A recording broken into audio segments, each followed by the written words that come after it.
Good morning and welcome back to day 3 of Real Estate Live and our second week of virtual events brought to you by White Label, our partners and sponsors. We hope you've been enjoying the week of events so far and that you've been enjoying the audience participation that we've been encouraging throughout the sessions this week. To kickstart that again this morning, we're going to launch a quick poll to hear from you, the audience, and we're asking the same question in all our panels this week, which is what is the most important factor in unlocking development and ensuring the continued strength of UK real estate?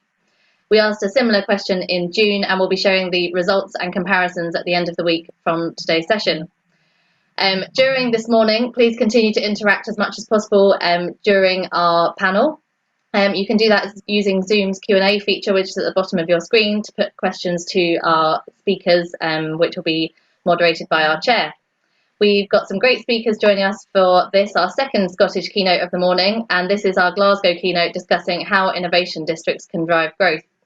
It's going to be a really fantastic session and it's brought to you by Scottish Development International, Invest Glasgow and Glasgow Innovation District. So without further ado, I'll hand over to our chair, Simon Parsons, to kickstart the event. Enjoy.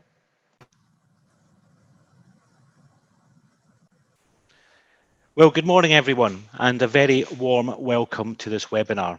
I am Simon Parsons, and I work for Scottish Development International, which is Scotland's investment promotion agency. And I am delighted to chair this session to learn more about innovation districts, and within that context, how they can be a catalyst to drive the future economic growth of Glasgow and Scotland. The webinar, before I ask the panel to introduce themselves, and we get to know a little bit more about the innovation districts, I would just like to stress that we wish to promote the fullest possible discussion. And no doubt you're all familiar with Zoom, as we've all been getting used to webinars. But if you could use the Q&A tab on the toolbar, and I'll keep an eye out for questions. And once we have learned a little bit more about the innovation districts, the state of Glasgow's economy and the property market, we'll move into a question and answer session. So we do encourage questions. So I will now ask our panel members to briefly introduce themselves. Kevin? Rush, Hi there, my name's Kevin Rush. I'm the Director of Regional Economic Growth for the Glasgow City region. So I have responsibility for our City Deal project, all of our employment, business support and inward investment. Thank you, Kevin. Anne-Marie?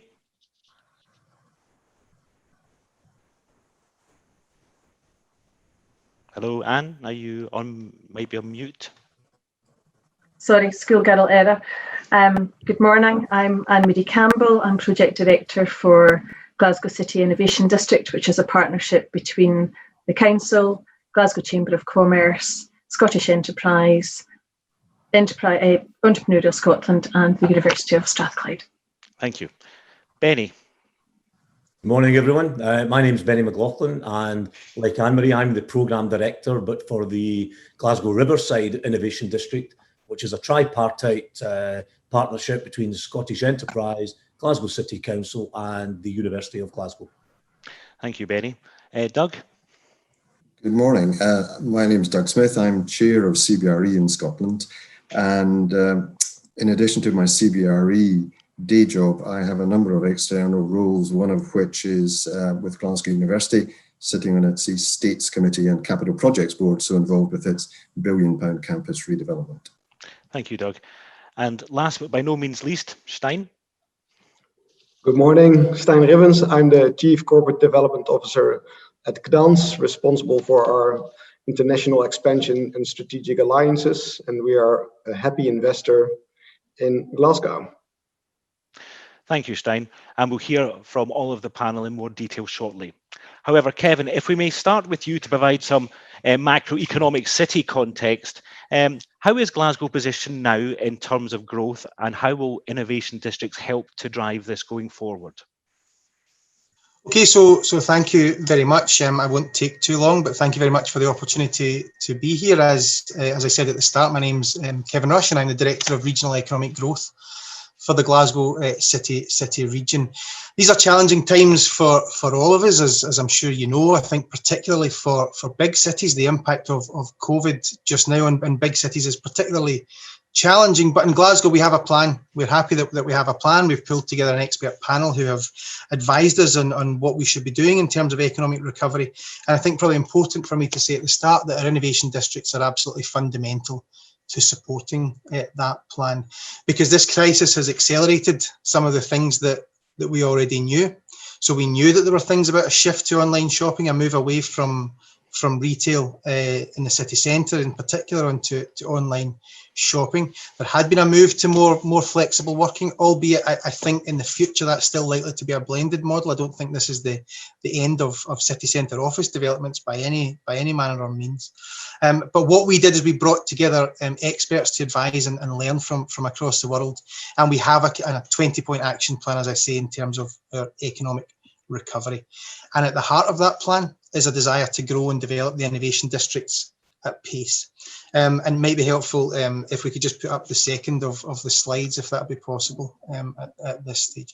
So the reason, just the next slide, thanks Bonnie. So the reason that we want to develop our innovation districts at pace is because they're good things in themselves. Innovation districts, having an innovation district within your city brings a vibrancy to the city. It suggests a city that has a confidence about itself, but they also produce high value jobs and economic output. There's really good GVA output that comes from both the districts themselves and from wider cities that have them.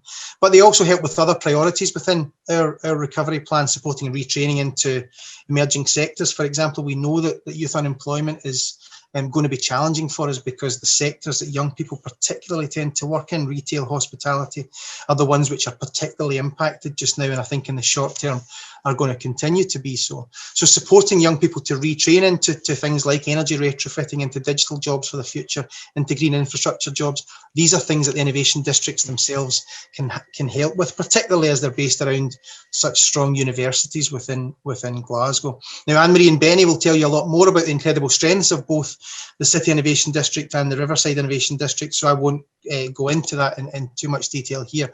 But all I will say that as a city, we are uniquely placed to develop these districts. So I've got my boasting slide up there just to demonstrate why we're uniquely placed. But to make them work, to make innovation districts work, you need a few things. You need talent, you need people. We are very fortunate in Glasgow that we're second in the UK's core cities in terms of degree level qualifications. About 43% of the workforce educated to degree level. As I say, substantially above some of comparative core cities like Manchester, Liverpool and Birmingham. You need top quality universities and further education establishments, and as you can see from the slide there, we're home to Times Higher Education University of the Year and University of Strathclyde. Both Glasgow and Strathclyde have made great strides this year in terms of the university rankings, and Glasgow University has always turned out great graduates such as myself. You need infrastructure, you need investment in things like public realm and transport, digital infrastructure. And again, with the city deal, the Glasgow City deal is the biggest in the country at £1.13 billion. We are actively investing in those things which can help your innovation districts to grow. And then crucially, you need affordability. Companies can't afford to spend years paying London rents to innovate, either in terms of their accommodation or their housing costs. More affordable cities such as Glasgow can offer something unique, I think, in relation to innovation districts. So Benny and Anne-Marie will tell you a wee bit more about the specific strengths that they have, but as a city, we're really, really well placed for that. This is the final slide, Bonnie. I also wanted just to quickly touch on another aspect of the city's aspirations just now, and something again of which the innovation districts are at the heart, which is Clyde Mission.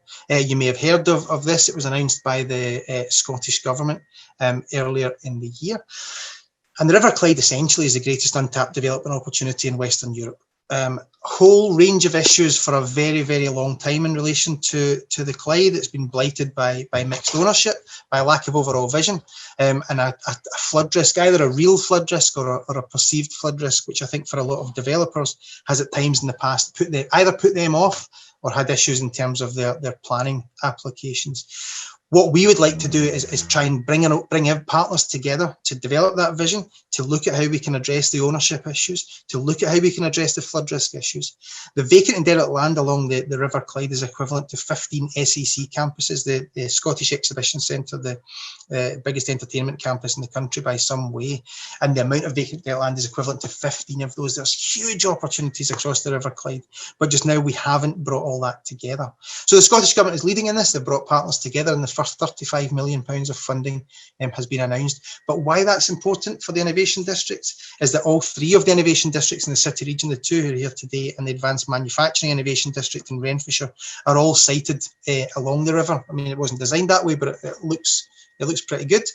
So all three of them flow along, and there's big chances there in terms of things like energy provision from the Clyde into the district. Real chances for us to do that, and it's particularly important for us in the context of COP26. As you know, we're hosting COP26 next year. It was supposed to be this year.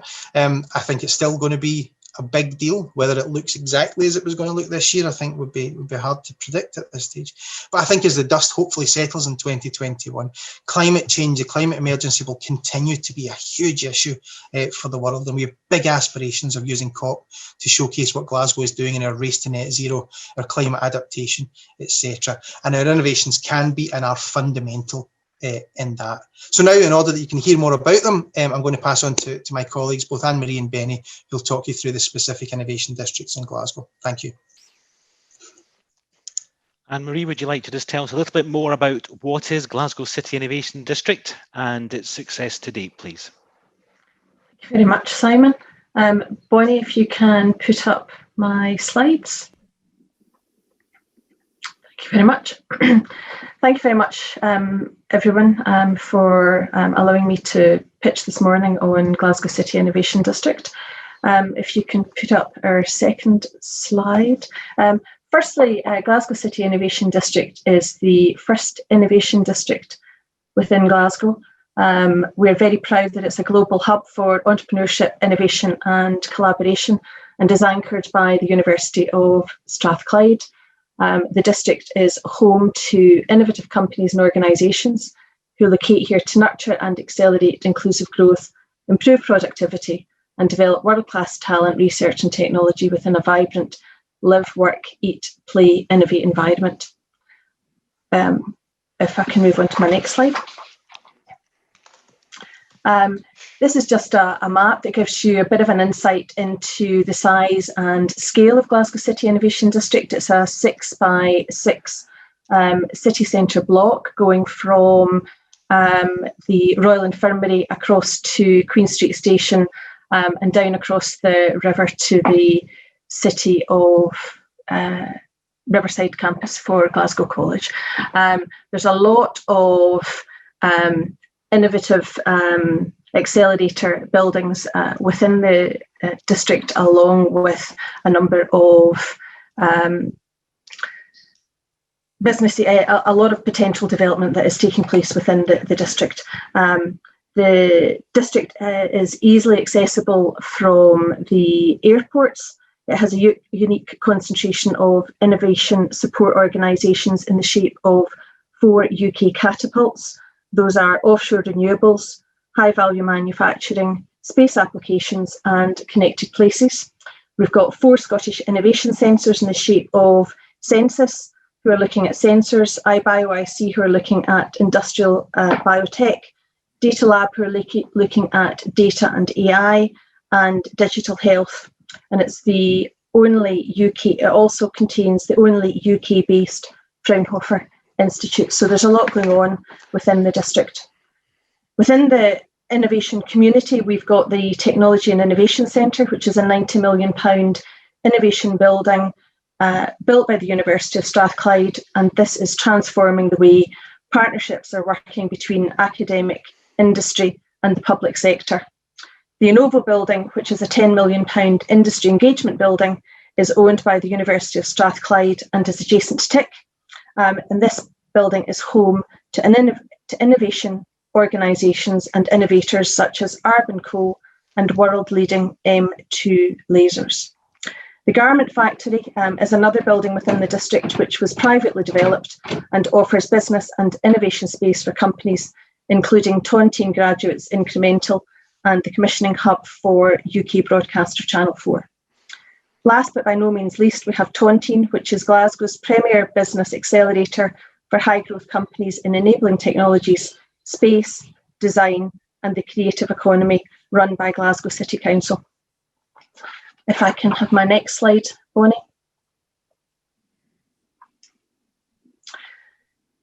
This just gives you an insight into some of the businesses that are based within Glasgow City Innovation District. We've got somewhere in the region of just under 2,000 businesses.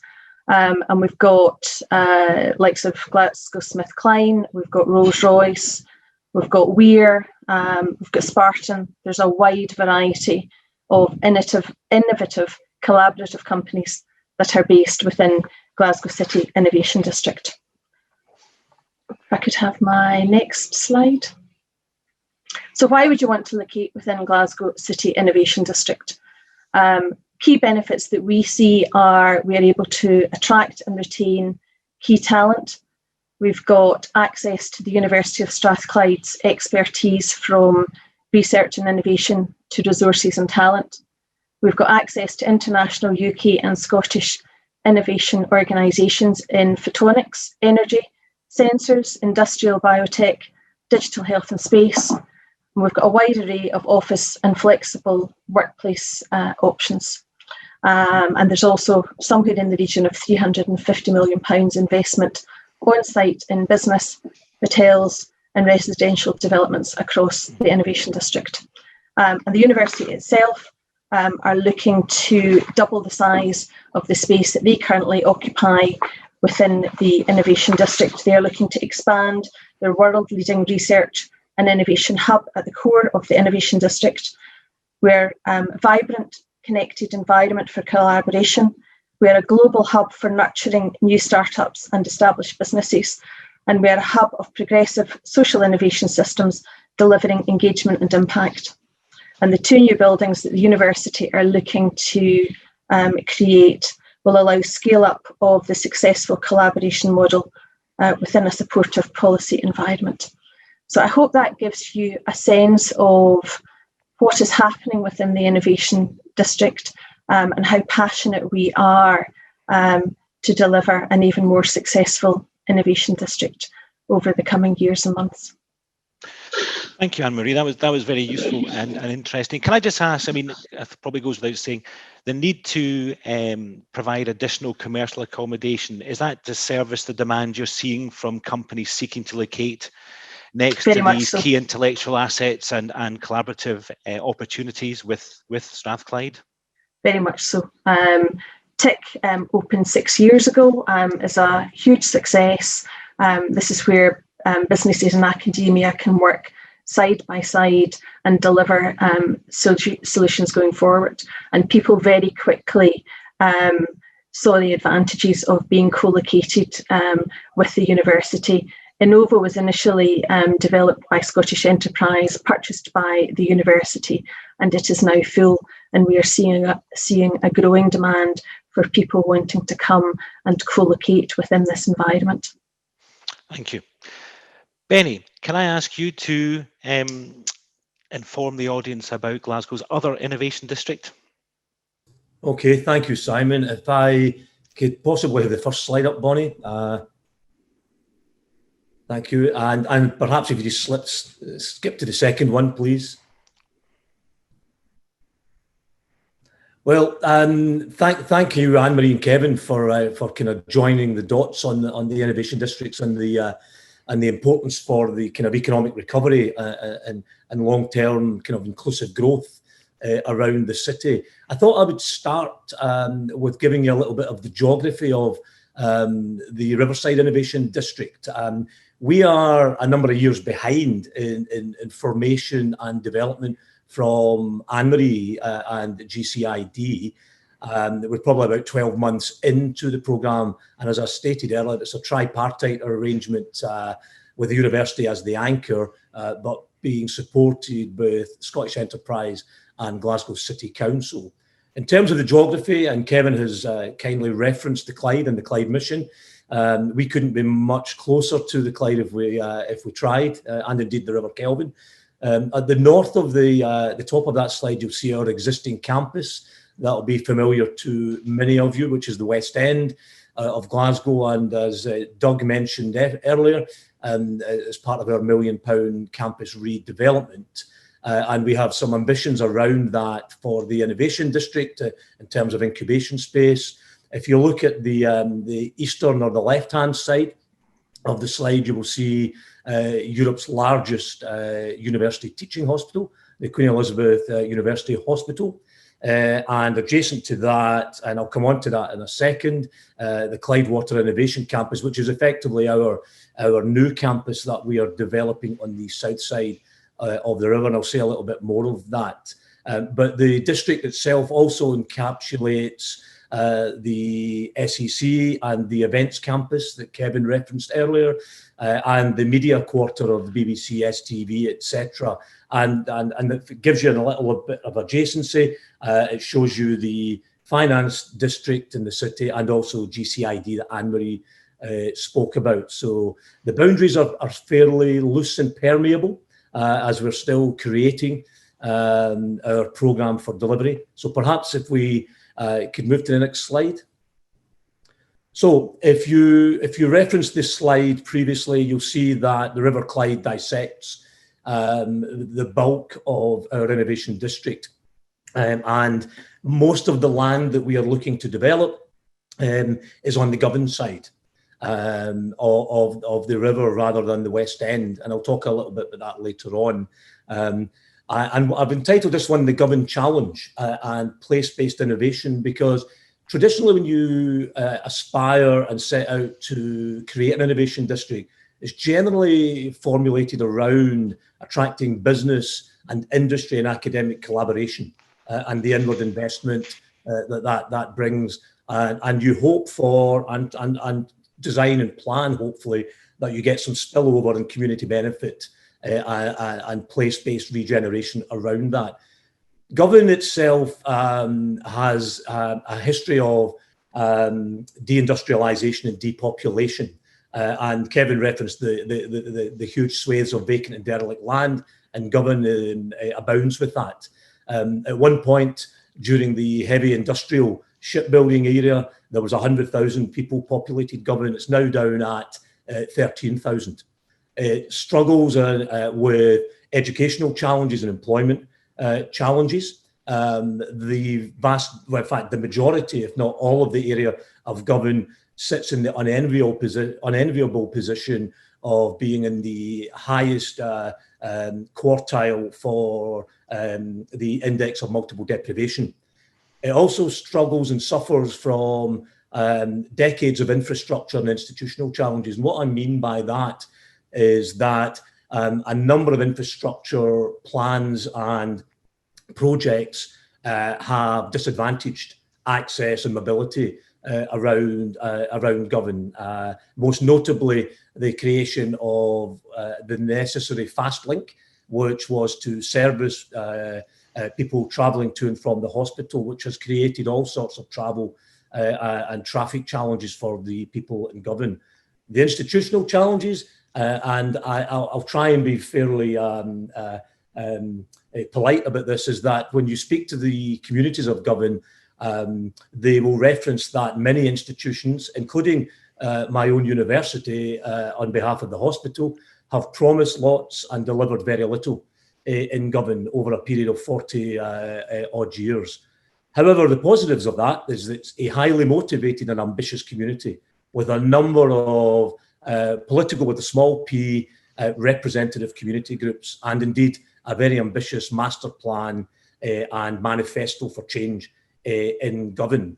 And when we first mooted the idea to these community groups of the university locating in Govan, we were actually met with what we'll probably politely call ambivalence from the community.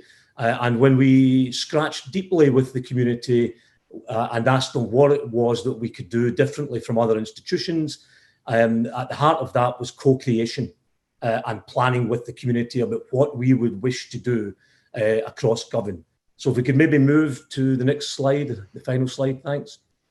So in terms of that, we've spent the last 12 months as a university working alongside the community organisations and the council and other partner organisations to actually put the meat on the bones of what that co-creation might look like, and ask what it is that would meet the demands of that community. And they want industry and academic collaboration. They want us to develop skills and inclusive growth partnerships. And indeed, tomorrow, you will see in the press that we are launching the Into University partnership in Govan, along with one in Craigmillar, which is the largest charity organisation in the UK, making its first foray into Scotland and Glasgow, which is a partnership to encourage those who have ambition and talent and develop that ambition and talent into pathways into further and higher education. And we have secured 5 years funding, and we are going to locate in a community-owned asset in the centre of Govan. I won't say any more than that because it's kind of half embargoed until tomorrow. But one of the key asks of the community is that as a university, we would locate and invest in the locality to repurpose our covenant and rents for community benefit. And also as part of that, if we want to attract high-tech businesses and high-earning, wealth-creating jobs, that the community is not excluded from the digital revolution that would require. We spent our part, and I'll finish in a second. We spent part of this COVID lockdown working with true community third sector organisations in distributing handheld devices to people who were furthest from digital inclusion. So it's not just about attracting high-tech innovators, it's about working with the community on that. And just to finish on that, the Quick Campus that I referenced on the first slide of the map there, we have just secured £38 million from UKRI for a Strengthened Places bid, which has leveraged in £92 million worth of investment to develop a living lab precision medicine hub on that Quick Campus. And we are good to go from the 1st of October last week on that project. And I'll hand over now to Stein because he is our first partner and one of the contributors to the development of that project. Stein, just before you you come in, thanks very much for that, Benny. And we're already getting some questions about how you measure the success of innovation districts, which we'll come back to, because clearly the spillover benefits into Govan and surrounding areas will be a key area to watch going forward. I was actually going to ask Doug to come in briefly. Doug, we've heard a lot about innovation districts and hopefully how they can drive future economic growth. What impact have you seen or do you think there will be in terms of occupational demand in the commercial property market? Simon, thanks. I think that even before COVID-19, it was becoming clear to most observers that university-related innovation districts had the potential to play a key part in the growth plans for city economies. At a national level, the UK industrial strategy is encouraging collaboration between the private sector and academia, whilst at a more regional level, city deals like the Glasgow City deal have brought UK and Scottish government together to work with the private sector and again with academia in the delivery of projects. And some of these really do have the potential to be truly transformational. So to your question, what does that have to do with our wider city property market? And I would say more than we might think. And picking up on Kevin's point in his introduction, the innovation district story is just the start. And Bonnie, if I could have just my one slide up just now, please. What attracts new FDI and supports the decision of businesses to locate or expand in Glasgow is not just its stock of offices or housing, or perhaps how good its transport system is, important as these factors can be. Increasingly, corporate occupiers that we speak to tell us that they're seeking talent as being the most important element of their locational decisions. And that's where our universities come into play. They both attract talent into the city and they help to grow new talent. So innovation districts really have the potential to be a bridge between talent and through commercialization processes into the corporate world, where occupiers come into the city and create new high quality and hopefully well-paid jobs. And we've seen that locally in Glasgow. We were involved in advising Barclays, who, as the slide we saw just a few moments ago indicates, are creating a new campus in the south side of the Clyde. And that will give capacity to increase their headcount to over 4,000 in the city. Now, from experience of working with Barclays, we know that there were a number of metrics that influenced their decision, but a key one was the Glasgow pool of existing and future talent. And they looked very closely at what the universities were doing, how they were approaching innovation, and that was critical, I know, in how they came to a decision to come to Glasgow.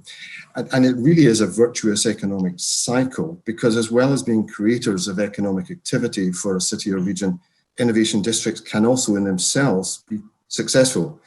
I spent some time over the summer speaking with Paul Rostas, who is CEO of a company called Plus X Innovation Hubs. And he is rolling out a series of innovation hubs in cities around the UK, and has just opened a new 53,000 square foot hub in Brighton. And his experience I found really interesting, because he has seen occupiers come into that new facility as startups, scale-ups, corporates, and from academic and university partnerships. I sometimes think in the property world, which is the world I occupy, that we can sometimes be too focused on the supply side, what I sometimes call the build it and they will come approach.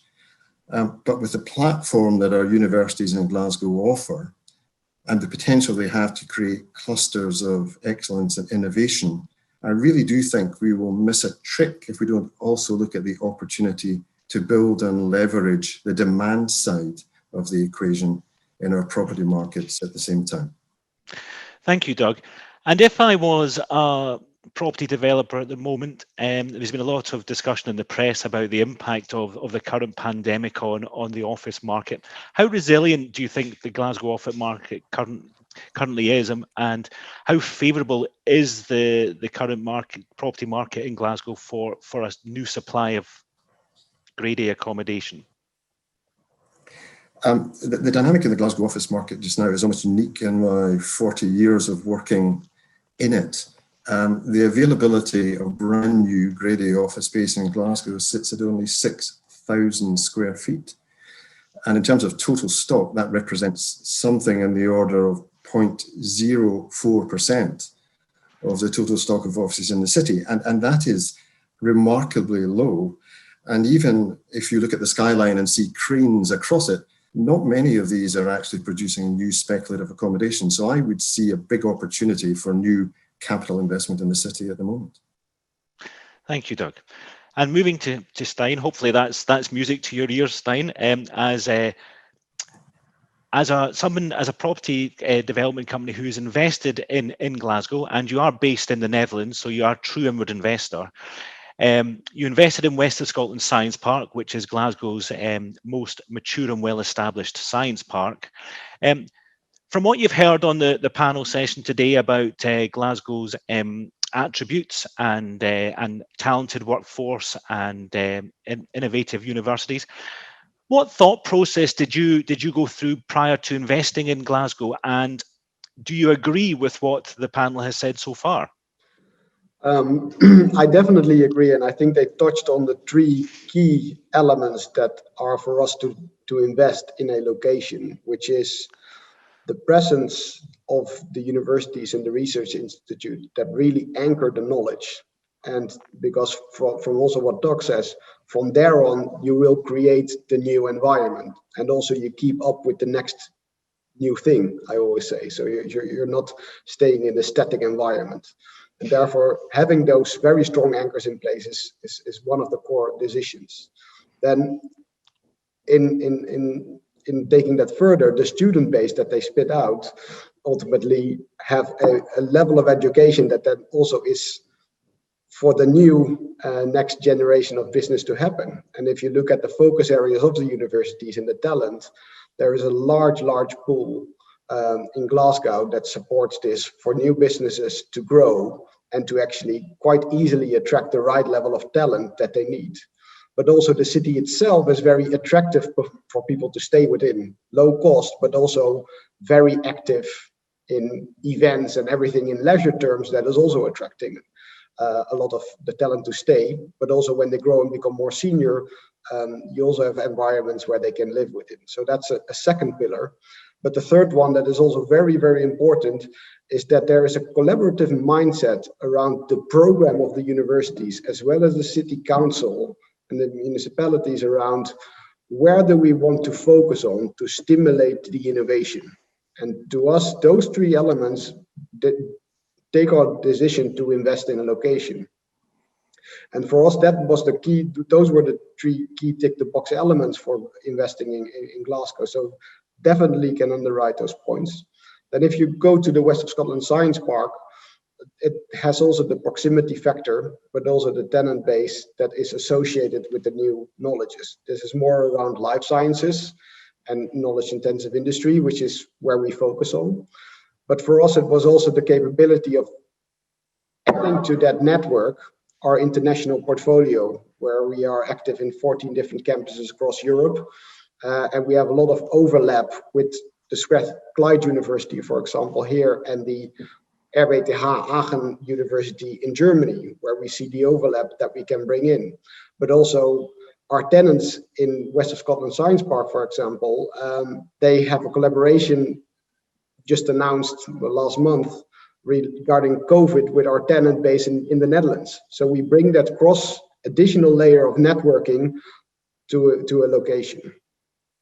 And also from there, of course, as mentioned by Benny, we strongly believe in that the real estate, the stones follow the research. And that's why we're very happy to support the university in bringing forward and securing the Strength in Places Fund bid by helping them to provide the capital for the delivery of the Health Innovation Hub that we're going to deliver to support the Living Lab Projects initiative. So you see the benefits, Stein, of helping to drive the commercialization activities and work with the companies, because it's a virtuous circle, because obviously, hopefully you see additional demand for accommodation going forward.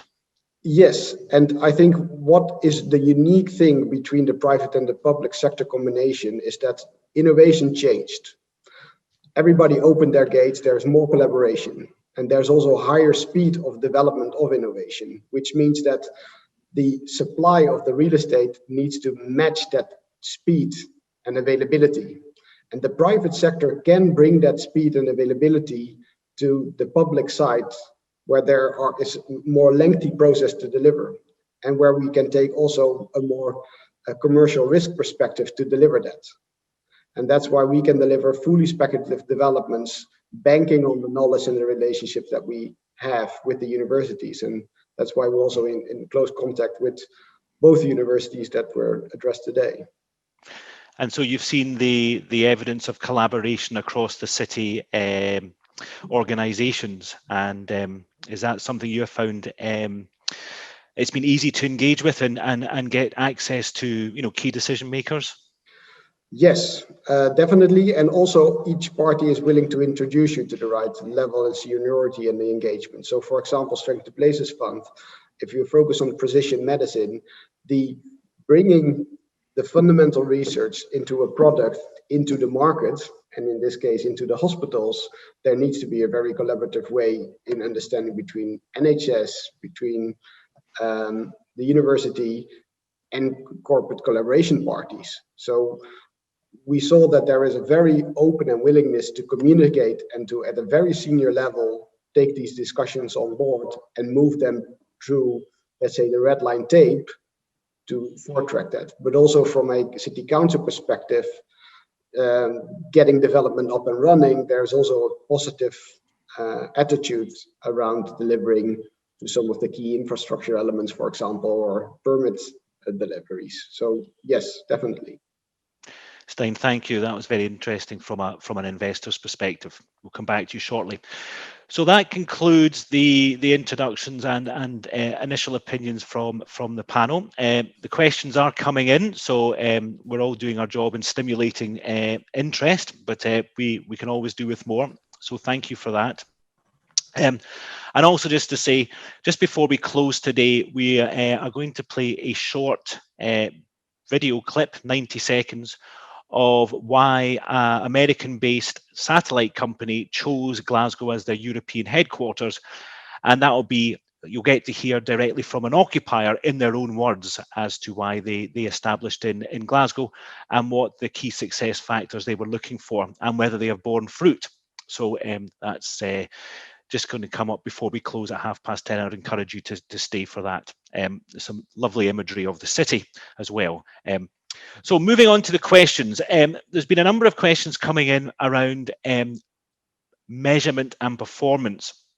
So a question to Anne-Marie and then in turn to Benny. Given that innovation districts are probably medium long-term projects, and also given they touch upon a number of metrics, probably a kind of balanced scorecard approach. You know, there's the commercializations aspect, but there's also the kind of inclusive and sustainable growth. How do you measure performance, or what mechanisms do you feel, or key metrics do you feel will be required to be evidence to measure performance of the innovation districts over time? Anne-Marie, to you first, please. Thanks, Simon. I think a key benefit has got to be benefit to the surrounding area. You know, whether it's increased jobs, more people moving into the area. We're also looking for an increased number of businesses moving into the area, increased number of jobs.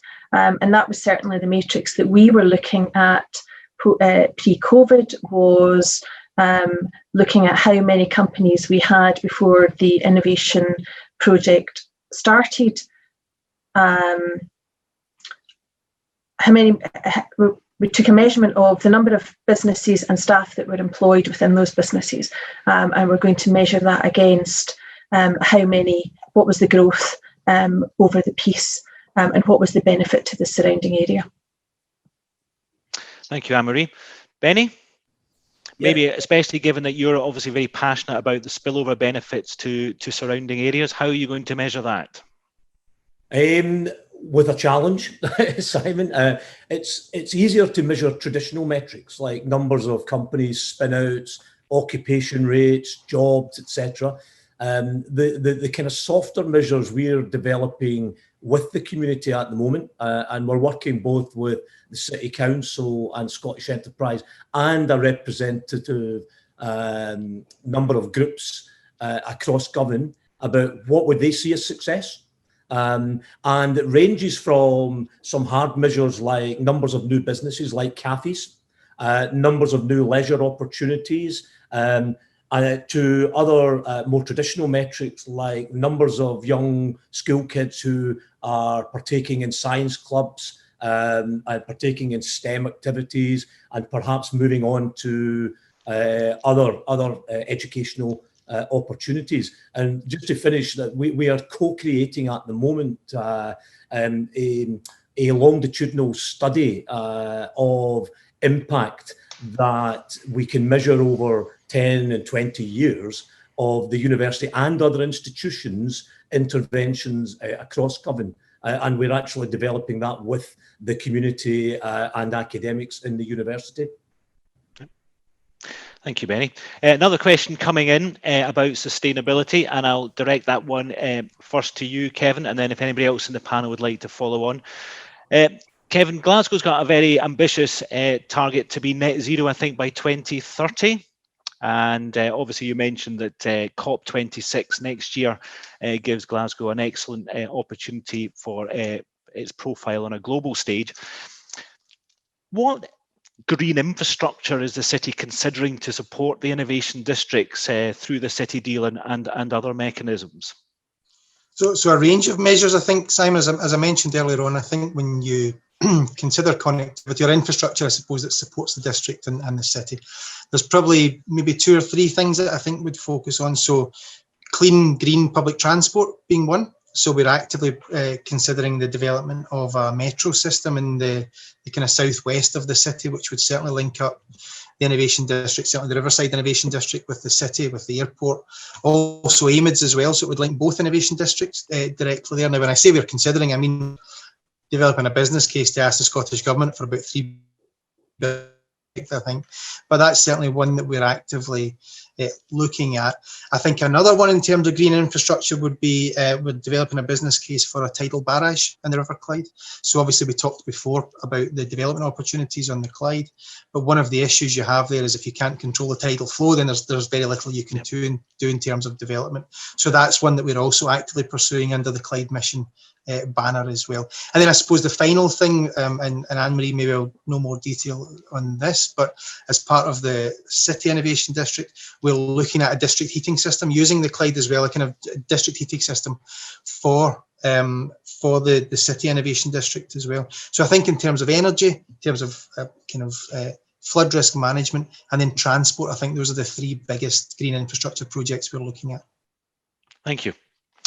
The inevitable COVID question has emerged. How are innovation districts going to be able to future-proof themselves or help mitigate the effects of COVID, given that innovation districts are about interaction and human interaction at a human scale? Anybody willing to take this one on? Can I go first, actually, Simon? Of course you can. I don't want to hear my own voice too much, but as part of our economic recovery plan, we have an action in there which is actually to work specifically with the kind of SME community in Glasgow to come forward. We're going to launch a challenge fund to ask SMEs to come forward with COVID-related solutions. Now, our expectation would be that would be companies who are actively working within the innovation district. I think, we think we have the plan and the ideas ourselves, but I think some of the innovations which will ultimately help the city recover will come from them. So that's an innovation challenge fund that we're due to launch in the next couple of months. Thank you. Simon, I'm happy to comment a little on that work that has been done alongside Scottish Chambers of Commerce to look at how businesses can return to the workplace on a safe basis. And our own research shows, and experience in England shows, that at 2 metre social distancing, about 20% of workforces should be able to come back into the workspace. And I think as soon as that is safe to do so, certainly Scottish Government have been indicating to us that they will be looking to bring people back into the city centres for the good of the businesses and the city economies. Yep. Thank you, Doug. Moving on to another question. We've heard a lot about innovation districts, of course, and how the universities and the public sector are driving them forward, certainly in the initial stages. Question to you, Stein, and maybe in turn, Doug. What do you think private investor appetite will be to get involved in helping to create the accommodation? Stein, could you answer that, please? It's a difficult question to say, of course, how widespread the investor appetite is. I think there is always a natural appetite to invest anyhow in this sector, especially if there's a backing of public sector, or if there is more security around the delivery of the real estate factor, so pre-lets in place or those type of appetite. If you then go to the more speculative base, which is around how do you communicate the scale-ups that grow out of the universities, there is a slimmer group that is capable of investing because it requires a slightly different model. And that's the model actually we operate as an organization, and we see little other parties being active in that. So it depends on how the structure is being secured for the companies, whether or not there's a large appetite, because the underlying elements remain in place and remain stable. I would say even in the current circumstances. If we look at our portfolio, for example, with the life science related activities, majority of our laboratories are still open and running. Yes, there are measures in place, but this is work that needs to be done inside of your laboratories. So even those impacts on these laboratories, there is actually a larger demand because they need to do the work slightly differently. And we implemented digital tools to help them operate. So it's different, and it depends per sector how much the appetite is. Thank you. And Doug, I mean, there's been a focus, understandably, on COVID over the last few months, and the race to develop vaccines. Are you seeing signs of increased investor interest in innovation and the opportunities to co-invest in producing physical product? Yeah, I mean, there's a lot of thinking going into what the shape of the workplace might be in a post-COVID world. And undoubtedly, the message from occupiers is that they're going to be looking for greater quality and greater flexibility. And therefore, it's critical that the property sector understands that occupational requirement and responds to it. There's plenty of capital out there. What we have to do is make sure that, as I mentioned earlier, the property sector doesn't just focus on the supply side building buildings. It works harder to understand where the demand is going to come from and the nature of that demand and how it might change. We're doing work just now with corporate occupiers around the world, looking at what they might be doing in terms of onshoring supply chains and critical manufacturing subcontract activity. And that creates a big opportunity for cities like Glasgow, where we have the skills and we have the talent, to see new occupiers coming back into the city. Yeah, thank you, Doug. Look, we're moving towards the tail end of the session. I'm going to ask each of you in turn, what do you see currently as the biggest challenge and in turn opportunity for delivering innovation districts and the resultant economic growth to Glasgow? Kevin, I'll ask you to go first. And it may not seem like a grand thing, but I think the success of innovation districts relies on a degree of independence. You can't have an innovation district which has got Glasgow City Council logos and Starbucks in every corner. We're not East Berlin. So I think that there's a need to ensure that small independent businesses are able to survive. And I think those are the ones that are most under threat, I think, from the current circumstance. So whilst that might not seem like a major thing, I think as part of the overall vibe, I guess, of an innovation district, you need to make sure there's that independence. We heard yesterday that Denniston is the 8th coolest place to live in the UK, and we know that Glasgow is the 12th most hipster city in Europe, which is why Benny lives here. Yeah. So there's a sense, I think, that we need to make sure that's part of our focus over the next few months or years. We help those small independent businesses to survive because they're absolutely crucial to the development of innovation districts. And Benny, can you answer that question? Were you a hipster before you became involved in innovation districts, or was that as a result of being involved in the innovation landscape? It was a contractual obligation when I signed up to join the university, Simon. No, I jest. But I actually agree with Kevin, and I'm going to repeat a little bit of what he says. It's about that balance.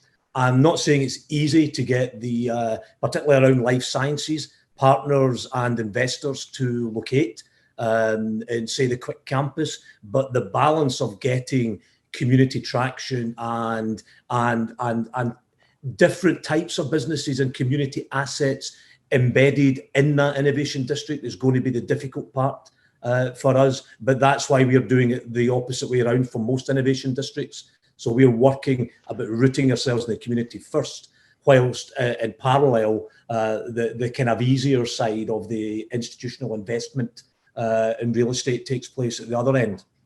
Yeah.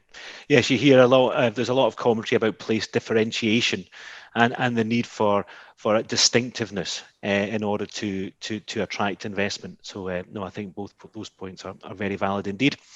Anne-Marie? Very similar to what's been said by Benny and Kevin. I think what we're lacking at the moment is those chance encounters. You know, one of the things about an innovation district is that opportunity to bump into people, to bounce off other people and individuals in order to drive forward your own innovation.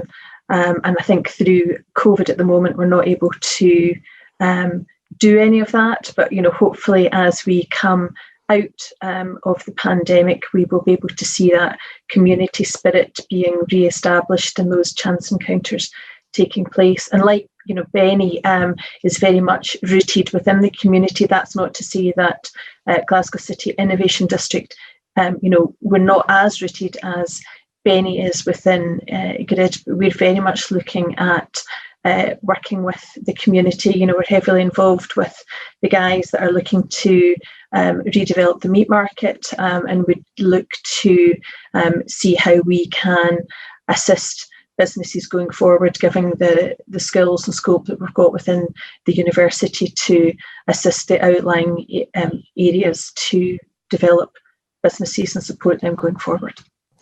Thank you, Anne-Marie. And Stein, briefly, just before we move then to Doug and bring in our short video testimonial. I think one of the key success and negatives, just to touch on a different point, is that there needs to be a focused initiatives. So make sure that within a thinner market that you're not competing against each other within the same city. This is what we see quite often happening. Whereas there is usually a natural balance in where the occupiers want to sit within.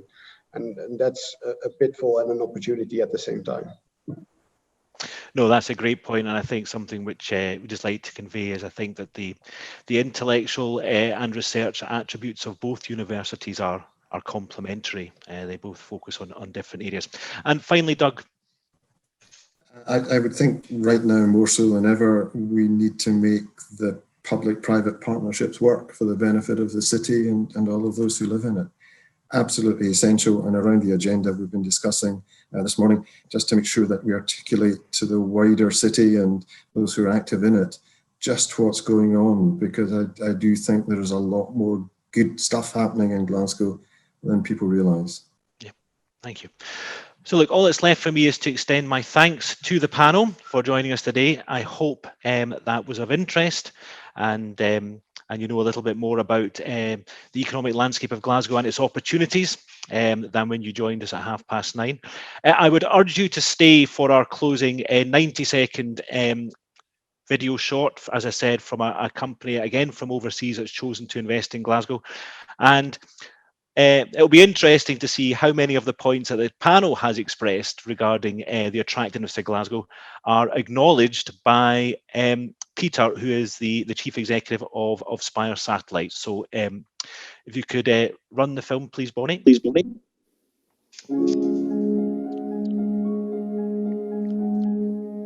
So there are more satellites being built on this location where we're in today than almost anywhere else in the world. We decided to run a competition for our European headquarters, and we selected countries based on 3 criteria: access to human capital, infrastructure capital, and risk capital. We then selected Glasgow as our European headquarters, and it's the fastest growing office that we have in the company right now. I can tell you that in Glasgow, we go out a lot with our daughter, with friends, and it's really one of the great experiences. I think it was the flexibility and eagerness to support innovative companies that really stood out here. It was at least as easy as it, for example, was in Singapore, which everyone thinks of being, you know, like this super efficient place, and it was just as easy here. For us, when we hire people, we look at 3 dimensions. We look at what we call IQ, which is like smarts, and we look at EQ, which is like character of an individual, and then their passion for what they do. And we've been absolutely blown away by all 3 of them. We have found people that we have been able to attract in Scotland to be absolutely world-class. the greenness of everything creates such a phenomenal relaxation for body and mind. So our people really enjoy being here. It's just a very, very good place to work hard and enjoy life with friends, with families, being outdoors, being indoors.